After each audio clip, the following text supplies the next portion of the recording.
আমরা এমন একজন মানুষের জন্য ভোট চেতে ডিএনসিসি মার্কেটে এসেছি, যার পরিচয় উনি নিজে। 17 বছর উনি কি কষ্ট করেছেন আপনারা সকলেই জানেন। 17 বছর যে অমানসিক কষ্ট সহ্য করেছে, যার ভাই মারা গেছেন, যার মা এখানে অসুস্থ ছিলেন কিন্তু উনি দেশে আসতে পারেননি, সেই মানুষটার আজকে ভোট চাইতে আমরা এখানে এসেছি।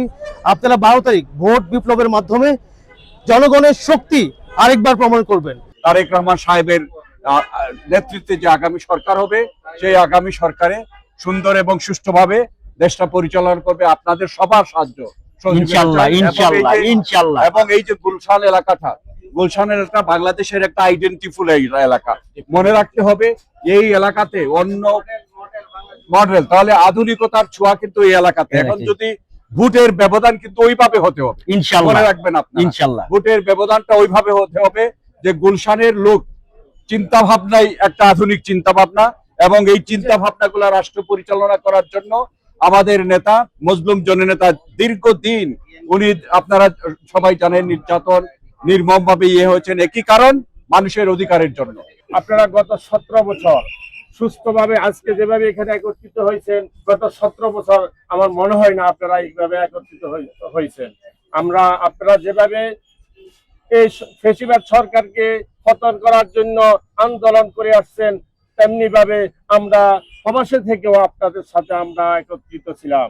আমরা প্রবাস থেকে রেভিডেন্স শাটডাউন করার মাধ্যমে এই ফ্যাসিস্ট হাসিনাকে আমরা বাংলাদেশ থেকে দূর করার জন্য চেষ্টা করেছি, এবং সেই বাংলাদেশ থেকে 300 আসন নিয়ে মসজিদের ইমাম সাহেব সহ পালিয়ে গিয়েছে।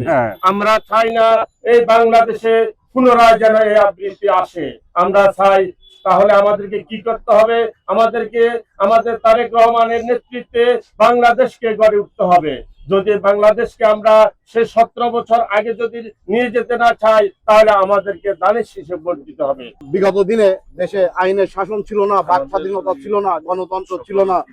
এই খুনি হাসিনা যে ফ্যাসিবাদী যে শাসন আমল ছিল, সেই শাসন আমলে অগস্টের 5 তারিখে সে পুরা তার টিম সহ পালিয়ে যেতে বাধ্য হয়। আপনারা হয়তো জানেন হাসিনা বিরোধী আন্দোলনে আমরা কিভাবে প্রতিটা ডেমনস্ট্রেশন সফল করেছি। ওয়ার্ল্ড ব্যাংকের সামনে থেকে শুরু করে জাতিসংঘ, স্টেট ডিপার্টমেন্ট সহ কিভাবে আমরা আন্দোলন সংগ্রাম চালিয়েছি ওখানে হাসিনা বিরোধী। আপনারা জানেন সেই সময়, যে সময় বাংলাদেশে কেউ কথা বলার কোনো সাহস ছিল না, সেই সময় হাসিনার সামনে দাঁড়িয়ে আমরা চোর চোর হাসিনা ভোট চোর বলে আমরা স্লোগান দিয়েছি।